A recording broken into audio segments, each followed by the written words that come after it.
Welcome to the Joski and Goob podcast. My name is Joski along with my co-host, Goob! Yes, we are here, back, day late, but hey, better late than never, they say. Day late. Hey, it's the Christmas edition. Yes, it is Christmas Eve as of time of recording this, but also Christmas Eve as of time if you are watching it. It's going to be uploaded tonight, so we'll see how many people see it before Christmas, and if you don't, then just see it after Christmas. All right, today got a few things to talk about. Obviously the Lions lost last week in a very how do I say Unfortunate manner. Unfortunate manner, yes. Yeah, no, they just kind of didn't play well. But also at the end, you got a chance to win it and the refs kind of take it from you. I'll admit that last play 100% was OPI. But Tesla, the play beforehand was the touchdown before was not. That was a touchdown, no, and they took that that away. should have been counted. That was a legit play. Yeah, all I want to say OPI. Yeah, the defender initiated the contact and pushed him into the other guy.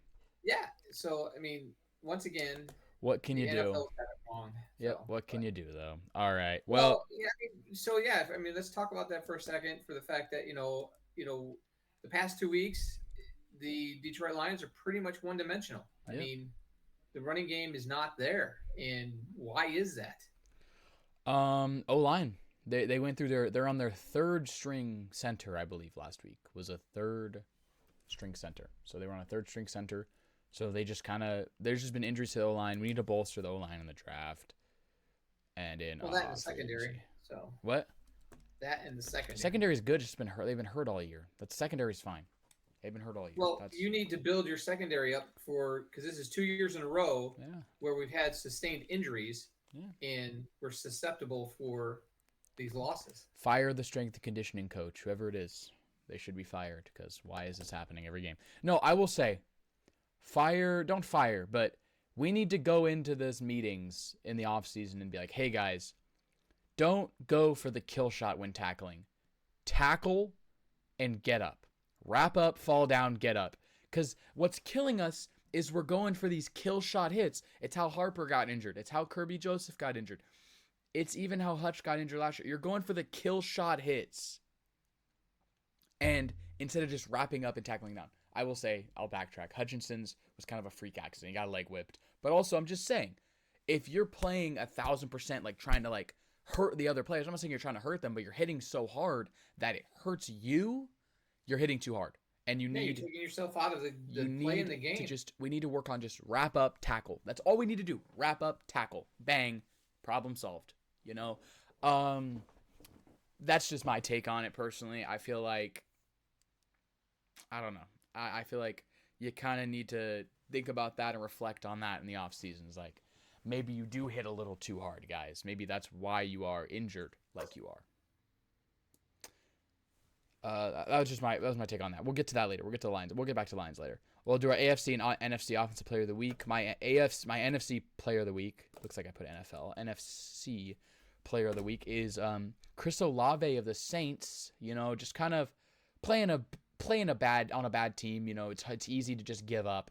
But he put up 10 receptions for 2 touchdowns and 148 yards. A very impressive campaign. Obviously, he's against the Jets defense, who has not been very good this back half of the year. Got to give the guy props. He's in a bad situation. He's had to deal with multiple quarterbacks over the last few years, but he has stuck with it. I think this guy played with Drew Brees, or maybe late Drew Brees. He's young. He's 24. Either he played with late Drew Brees or he's just barely missed it. He's had bad quarterback play his whole career. I don't like him because he's a Buckeye. So. Okay. He's had bad quarterback play his whole career, and he's just kind of being revitalized in this, rejuvenated in the last few weeks with Chuck. Tyler Shuck, kind of showing some good stuff over the last few weeks, kind of maybe saving his job. Maybe the Saints won't go after quarterback next year. Who was your NFC Player of the Week? So I have Brock Purdy. Of course, I'm not a Niners fan, but the performance they played. He was 25 of 34, 295 yards. No turnovers. And I mean, I'm commending him for the fact that, he's been injured most of the year, and to keep that work ethic going when, his backup could have easily replaced him this year. Yeah. look at it, he's playing the Colts defense, not that good. Well, but still, putting up numbers, man. I'm Yeah. messing. I'm just a hater. I'm good. No, he played a great game. I thought Rivers played a good game too, but oh my gosh, that defense for the Colts is just horrible. I think they might shut down Rivers. They might say Rivers is done for the year. They might. I think I've heard that they're probably just going to start with Leonard, the kid from Notre Dame. I think they brought Rivers in thinking, all right, if we win a game or two, we're still on the hunt. We got it. But I think they're eliminated now, so I think they're done. Well, they're on the verge, so they either have a loss, and who was it? There was somebody else who has a win, and they're out. Okay, so they're like the Lions. Like they started off pretty well. Though. They started off 7-1. Lions started off 4-1, and both just fell off. Lions either if they have a loss or Green Bay win, they're done. Yeah. So, and Green Bay is playing a Ravens team with Tyler Huntley starting. So, but That's also, another team. I mean, there's another quarterback who's been injury all year, man. I mean, poor Lamar. Yeah. I mean, he's also though, like I guess Malik Willis and Jordan Love were listed as limited participants in practice, so they could have their third string in. well, and then look at Minnesota. JJ's out again. I mean, that kid has been healthy all year. We'll get to quarterback injuries later. My AFC Player of the Week, I said this is merely out of respect for him. Another player just toughing it out this season.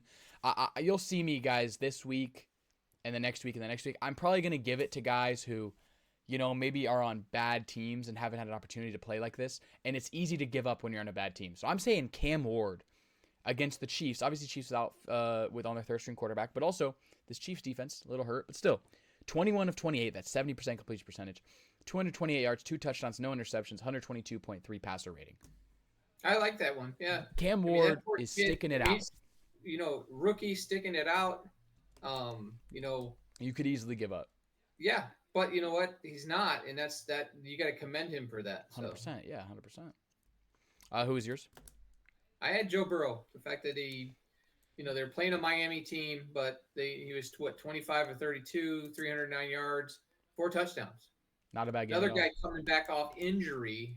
Yeah. And performing at a higher level. I need him to do that again this week. Fantasy Championship. Need him to do that again this week. All right. Is he starting in your lineup? Burrow? Yeah. Why wouldn't I have him? Okay. All right. Who else do I got? Who's Cincinnati playing? This week? Cincinnati plays. Who does Cincinnati play this week? I should know this, guys. I'm so sorry. Yeah, if you're gonna keep him in your lineup, he's playing. Oh, they're playing Arizona Cardinals. Oh, okay. Well, yeah. Arizona Cardinals in a rain game. But I don't know. They're gonna pass the ball still. Game of the week. I said Steelers Lions. Refs need to quit and be jailed. But and I got Panthers Bucks. I mean, that was a game. Bryce Young. Bryce I've been singing this man's praises all year, and he proves me right every week. You have. He proves me right every week. I haven't been on the boat with that, but he proves me right. Heck of a game, and way to take the NFC South, first place there. I think they clinch the NFC South with a Bucks loss and a Panthers win, but the Panthers play Seattle. So if the Panthers lose, that's going to be a tough one. Seattle. I mean, I want to talk about the NFC West. We'll get to that. Yeah. Holy. Yeah. Worst game of the week: Saints Jets. Boring. 29-6 blowout. Just boring. Yeah, it was just forgettable. Yeah. There's really nothing else to say about that. I put Lions robbed again. Season probably over. That was earlier, but season probably over. Obviously, one more Green Bay win or one more loss from us, because who knows? Maybe Max Brosner is going to kill us tomorrow. So you never know. I also put Christmas games are going to. That's that I haven't looked at.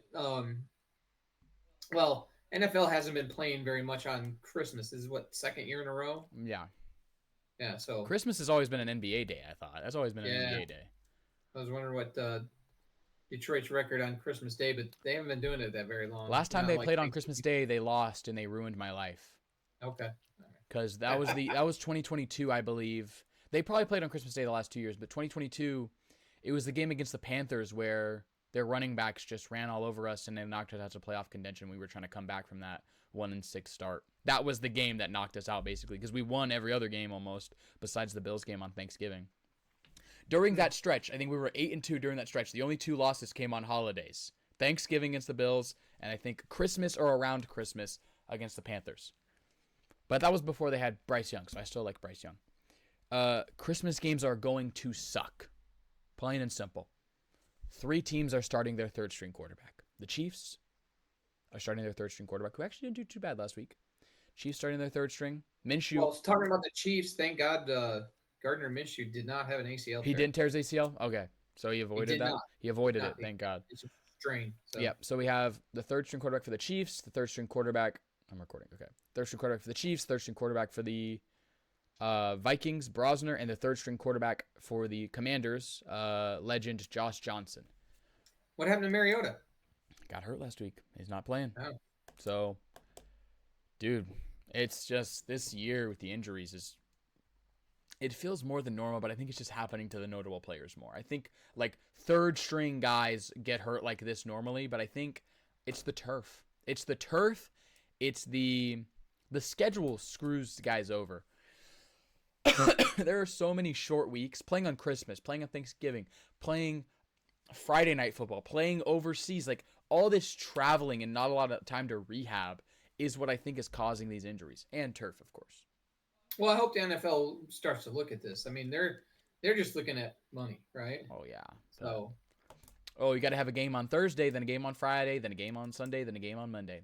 I will say this: Prime Video will never let this happen. Get rid of Thursday Night Football. Get rid of Thursday Night Football. Move it to Friday. Move Thursday Night Football to Friday. Then you can have NFL on Friday, college football on Saturday, NFL Sunday, NFL Monday. You have 4 days straight of football. 4 days on, 3 days off of football. Move Thursday Night Football to Friday. Because well, I mean, the thing of it is how much is the NFL really making off Thursday night for the fact that now it's, Prime, Prime paid them a lot for Thursday Night Football rights. Prime paid them a lot for it. How many people? I would like to see the stats on how many people are watching Thursday Night Football, because you got to have Amazon Prime to watch it. I know. You can't watch it on.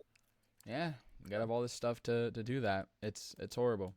You have more NFL stuff because the next thing in my notes is basketball. Oh, I just wanted to talk about the NFC West division. They're this year's NFC North of last year. I mean, it's just, I called it. It's the Wild Wild West. 100%. I mean, the Niners could potentially end up winning that division. They could, which is crazy.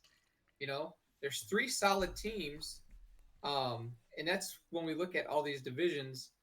This is just my opinion. I think you need to look at, when it comes to the playoffs, team records.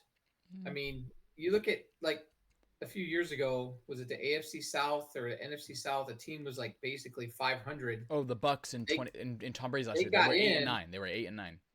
They got in, but there were other teams that were destroyed by the Cowboys. Yeah, but I'm just saying, why just because they win their division, they're an automatic playoff team when you should be looking at teams. I mean, you look at this year for the NFC West, you got 3 teams that have at least 10 wins or more, and they should be in. No, I think no. I'll say this. And as someone who this directly affects, because if the Lions go 10-7 and miss the playoffs, there's a chance that a 9-8 Bucks team or a 9-8 Panthers team will win a division, and a team with a lesser record than us will get in. Here's a funny thing I realized, or I thought of, or someone thought of. I don't know. There's a world out there where the 8-9 Panthers or Bucks, let's say Panthers, the 8-9 Panthers beat or host the 13-4 Rams, Seahawks, or Niners, while the 10-7 Lions sit at home and watch. Yeah, I do, but I like that. I think you win your division, win your games, and win your division. It comes down to that. I don't care. It's like arguing, oh, Notre Dame should get in because they're in a conference. It's the same thing. It's no, win your games. Win your games. If you benefit because the teams you play against aren't good, no. Because guess what? The Buccaneers have a win over the Seahawks this year. They beat the Seahawks. The Panthers have a win over the Rams. So these teams can beat these high-level teams. It's just some of these divisional games, you lose to the Saints. Yeah. Well, how do you lose to the Saints? Divisional games are different. How did Ohio State route everyone to the or to the national championship last year, but lose to Michigan without the ability to throw the forward pass? Because it's just different. It's different play down energy. Your competition. You play harder, or you play down your competition, and those guys play up. It's different. That's what I will say. Divisions need to matter. I don't think an 8-9 division winner should get to host a playoff game, but I think it should be seeded based on record. But you can't have separate rules for a division winner. No, I'm saying all division winners should get in, but if you have a lesser record than a second place in a division, that second place in the division should host a playoff game. Same way Ohio State and Indiana get to be 1 and 2, even though they played in the same conference. So what's the perk of winning your division? You make the playoffs automatically. You automatically make the playoffs. You win your division. An 8-9 team should be the 7 seed, but hey, you win 8-9, you win your division, you get in over that 10-7 team right behind you. Because you're a 4 seed. So it promotes winning your division while also rewarding having a better record. It does both at the same time. Yeah. Instead of having all 4 division winners just go 1 through 4, and then the 3 other ones get to fight for spots. No. Like, extend it to 8 teams. Extend it to 8 teams. Give 1 and 2 buys. That's just me saying that as a Lions fan. But extend it to 8 teams. Let us in. Let us in, Roger Goodell. Roger Goodell, let Goff in the playoffs. I do want to come out here and publicly say, I've seen so many people say Goff's the problem this last week. No, the hell he's not, by the way. No, the hell he's not. He doesn't have an offensive line to protect him. Jeez, peace. Even then, I will be back to you guys. I'm going to probably make a TikTok video, or I'll be back to you guys with the numbers on how many games Mahomes, Burrow, Lamar, and Allen have missed. These rushing quarterbacks. Burrow's not really considered one, but even these rushing quarterbacks, Jaden Daniels even, these guys that can extend the play and they're running around. How many games have those guys missed in the last 3 years? A lot. How many games has Goff missed in the last 3 years? He's available. His style of play makes him available. Well, not only that, but the fact of the matter is you say that he's not a mobile quarterback. If you watch that last play of the game, I think he's all in. I don't think he's a mobile quarterback. He had a 24-yard run against the Packers on Thanksgiving. I will say he can move in the pocket. Yes, sometimes he can't sense pressure. Every quarterback has moments like that. But he has a good pocket presence. He has a good pocket presence. No, he can dissect you to pieces. I mean, exactly. He's one of the smartest quarterbacks in the league.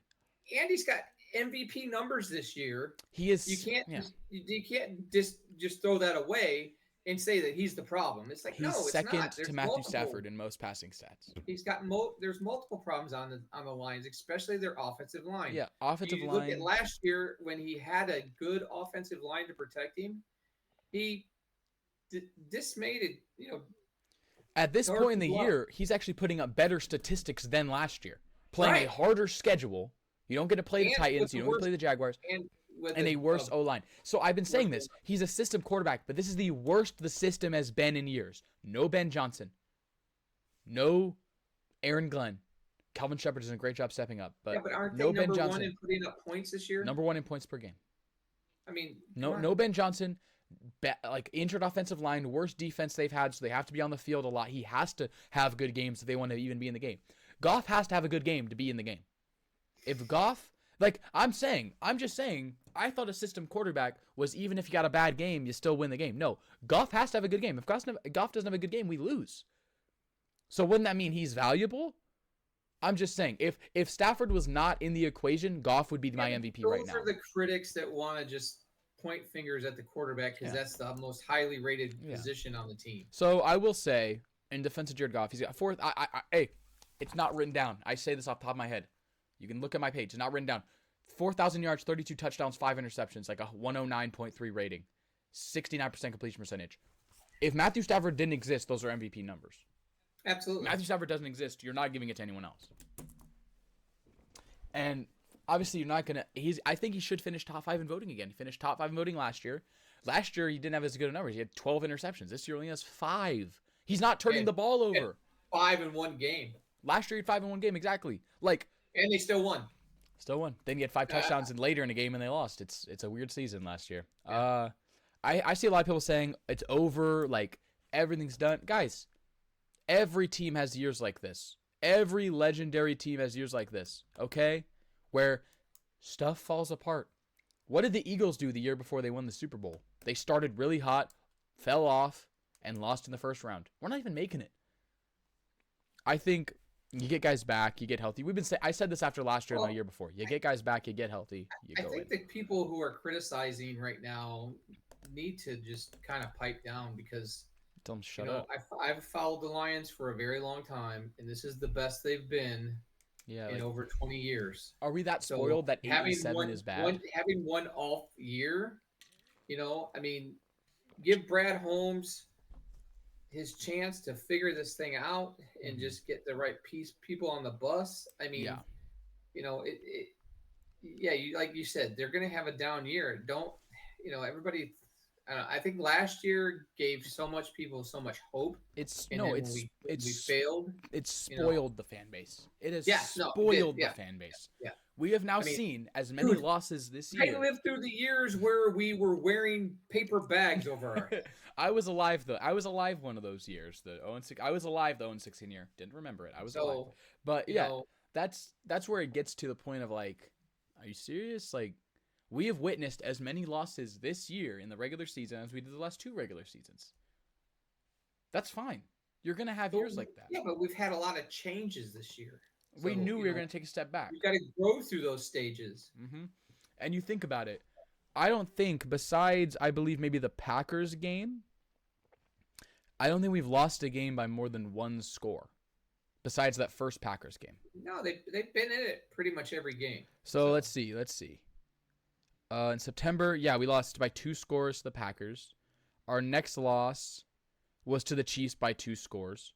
But then we lost to the Vikings by 1 score, the Eagles by 1 score, the Packers by 1 score, the Rams by 1 score, and the Steelers by 1 score. So 5 of our 7 losses, have been by 1 score. We're not a bad team. We just can't finish late. If you can't finish late, then you don't win games. Well, okay? It's not about finishing late. I mean, I get it. I know, I'm saying that situation is preventable, Dan Campbell, if you take that field goal on the first drive.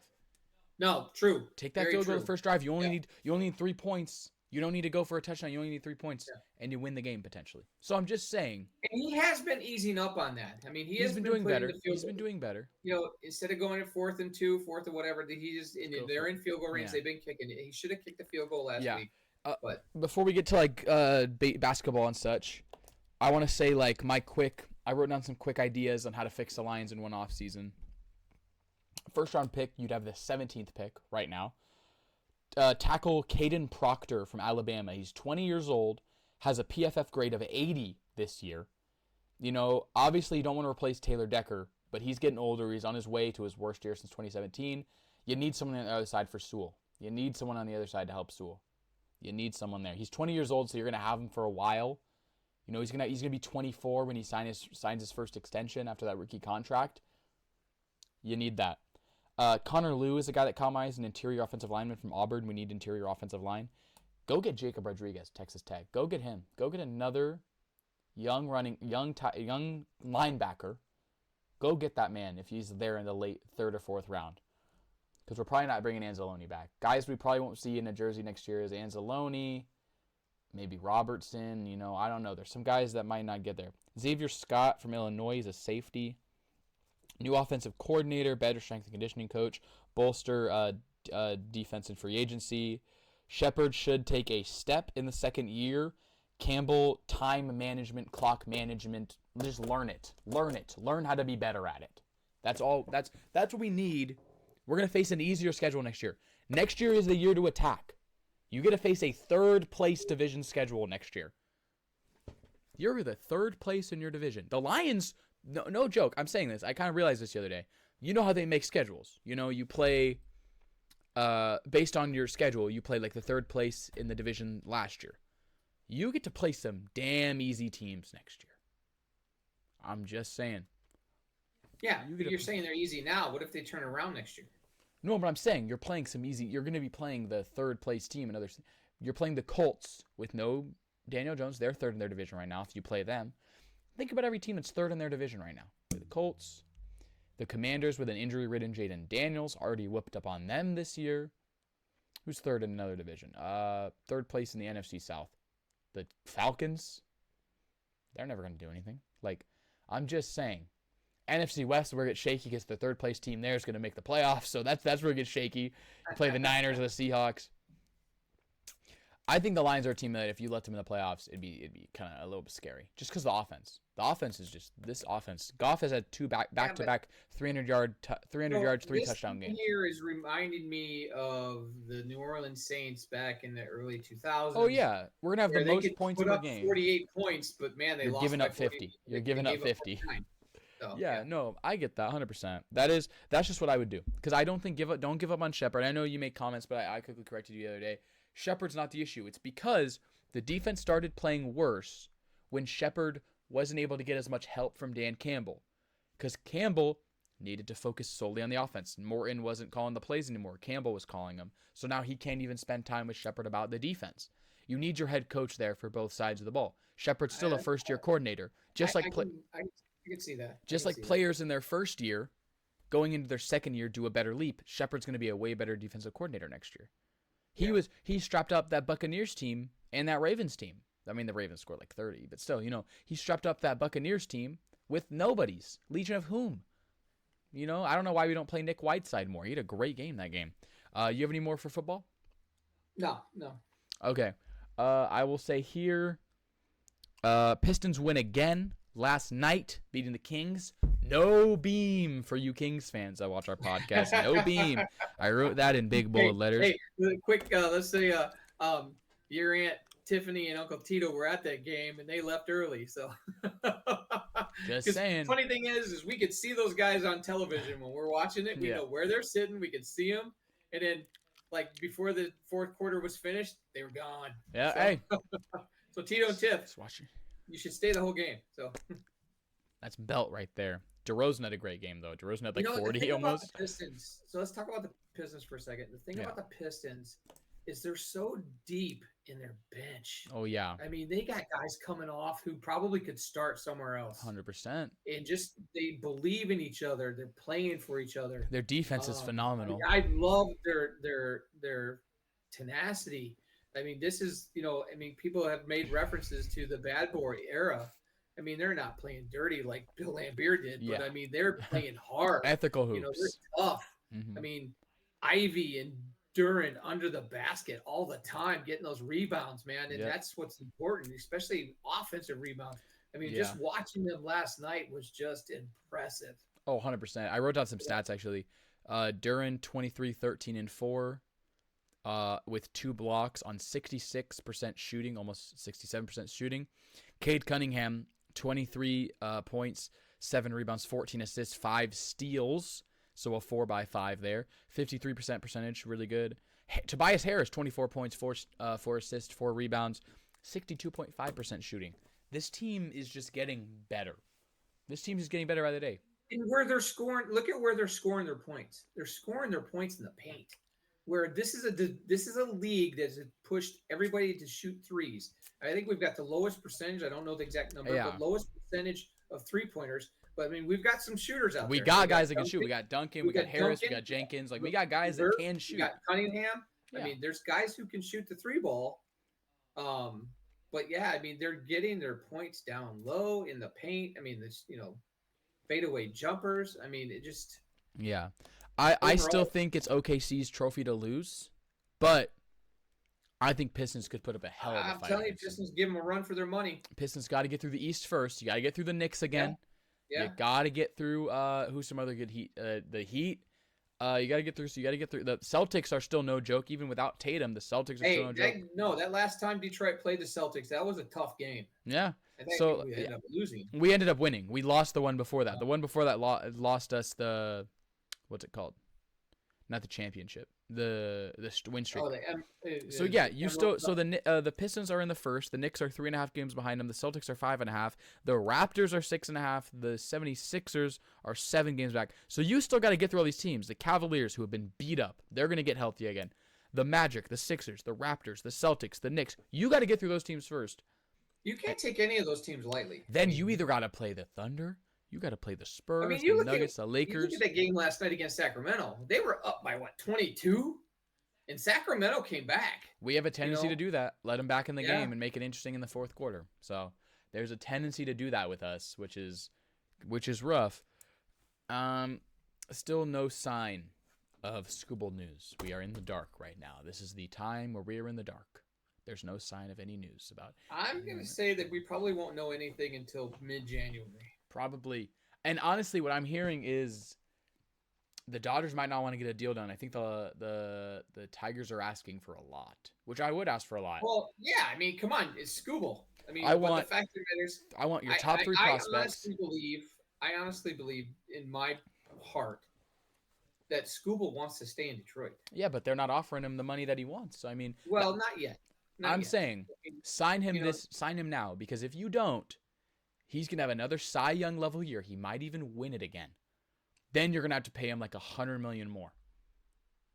No, I agree with you. Cut your losses and sign him now. Something done, but I don't see this probably happening until mid-January. 100%. But I think, in my opinion, a package that I want your top three prospects, Dodgers. I want some of your best three prospects, maybe pitchers.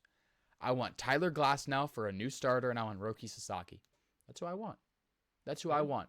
If you want the best pitcher in baseball, sorry, Paul Skeens, you want the best pitcher in baseball, then you got to give up a lot for him. We're not just giving. You're not scamming us. You're not gonna get him for free. What else you got? I just want to recap Michigan sports in general. Okay, you can talk about it. This is your time. I mean, Michigan sports. Everybody's focused on us not having a coach for football. You know what? I'm good with the coach that's in place right now. Just let him do his thing. Get through the Citrus Bowl. We'll figure that piece out. You win the Citrus Bowl, I think you keep him. You win against Texas, I think you keep him. I honestly, for the reports I've been reading and things I've heard, he's a player's coach and he's a parent's coach. So, the parents are supporting him. That's good. I don't blame the guys that are looking at the NFL and don't want to play in this, game, risk getting hurt. I'm good with that.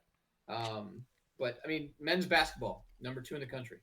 Women's basketball, number 6 in the country. Men's hockey, number 1 in the country. Number 1. And Michigan sports all around. Pistons are in first place in the East, and then the Red Wings are tied for the top of the Atlantic Division. So it's not a bad life we live. It's not a bad life. Being a Michigan sports fan right now is pretty damn good. The Lions got the best offense in football. We'll say that. They got the best offensive. They score the most points. And the Tigers won a playoff series. That's, it hasn't been bad. I'll say this. As a Detroit sports fan, I don't want to complain. This is the best I've had it my whole life. This is the best I've had it in years. No, I mean, I've lived through some bad years, man. So I'm just saying. Yeah. No. It's not bad at all. Not bad. Hey, who's got it better than us? Nobody. I'm saying across the board. You could not name me. Maybe LA. I would say maybe LA. Even New York, they got the Jets and the Giants as a big stain. We don't got anybody that's really bottom of the barrel right now. We don't got anybody that's bottom of the barrel. The worst we have is the Lions right now, who are just middle of the pack. They're middle of the pack right now. But even then. So, and the funny thing is everybody who knows me, huge Michigan fan. I've never. Are you? I didn't know. Anything. I couldn't tell. So I was over getting Christmas donuts for tomorrow over at Perfect Dozen here in Lincoln, and Schneider comes out and he goes, "Hey, sorry about your Michigan head coach." I said, "Hey, we're good." I said, "All our other sports, doing great." Phenomenal other sports. Yeah, no. That was we're doing really good. Michigan sports doing very good, 100%. We'll obviously have an update next week. There are going to be some games throughout there. Do we got anything else on the agenda today? Are we gonna go celebrate Christmas? College football playoff. Let's go. Let's get it done. So we had a disagreement, thinking you said no, the group of 5 should be in the playoff. Last week proved that they should not. What? Oregon, mutilated JMU. Mutilated is allowing 34 points. JMU. So they still, yeah, they ran all over them. Yeah, And then but Tulane's JMU lost to proved Ole Miss. I'm just saying, JMU proved why they should be in it. I don't think the group of five, and the reason why I'm going with this is I listened to a commentator named Champ Bailey. I listened to what he had to say, and I agree with him. I think there needs to be different levels. You've got FBC, FCS, FBS. You need to have another layer in there for the group of five because they can't compete with the Power Four. I can't believe how you watch that JMU Oregon game and think that's your conclusion. You watch Tulane Ole Miss. Yes, there should not be two group of five teams in there. There should never be two group of five teams. The best group of five team was James Madison University, and the best group of five team put up 34 points on an Oregon team that, I'm sorry, that a lot of, let's see. Oregon's weakness has been all year is their defense. They give up. JMU scored more points against Oregon. If JMU would have played Alabama, it wouldn't even have been close. JMU scored more points against Oregon than Washington, ranked USC, Minnesota, ranked Iowa, Wisconsin, Rutgers, Indiana, Penn State, Oregon State, Northern University. Fine, but put JMU up against Bama or Georgia. Dude, they're not going to score those points. JMU put up more points against Oregon than Indiana. It's Oregon. Oregon's not going to get through the next round.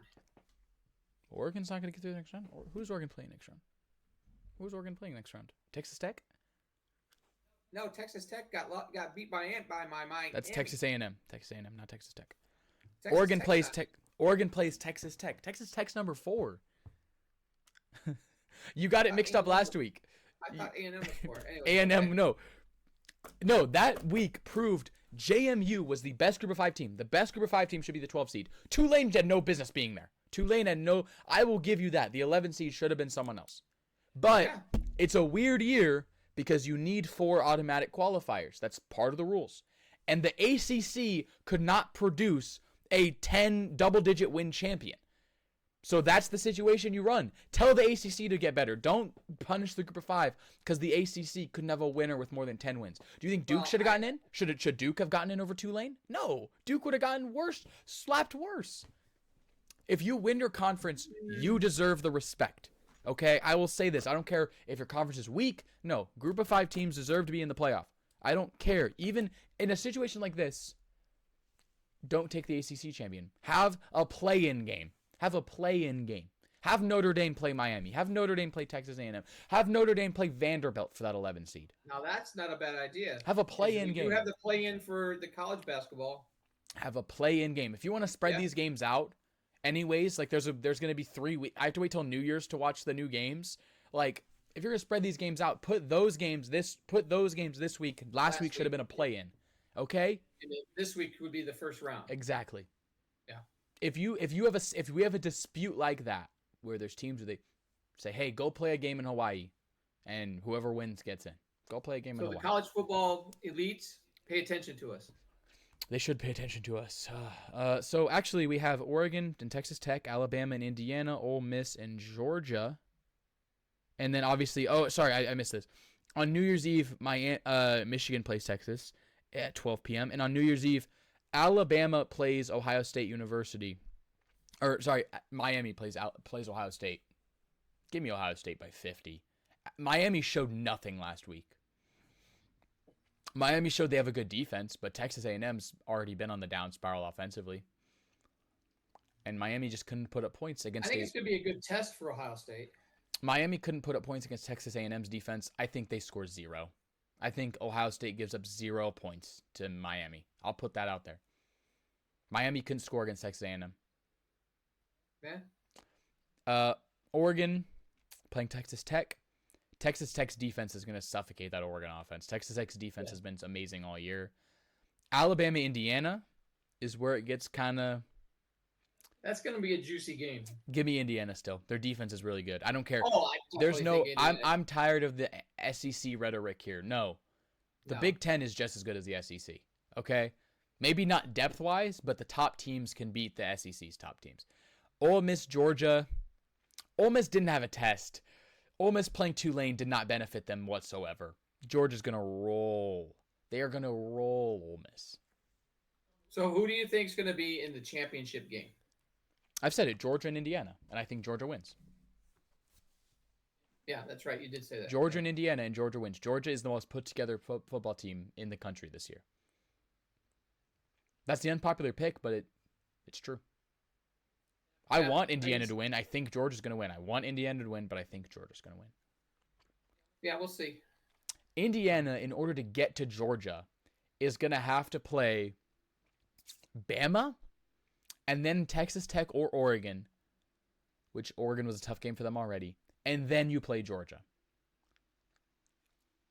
Georgia gets to play Ole Miss without a coach, probably Ohio State, but even then, I think Georgia's a better team than Ohio State.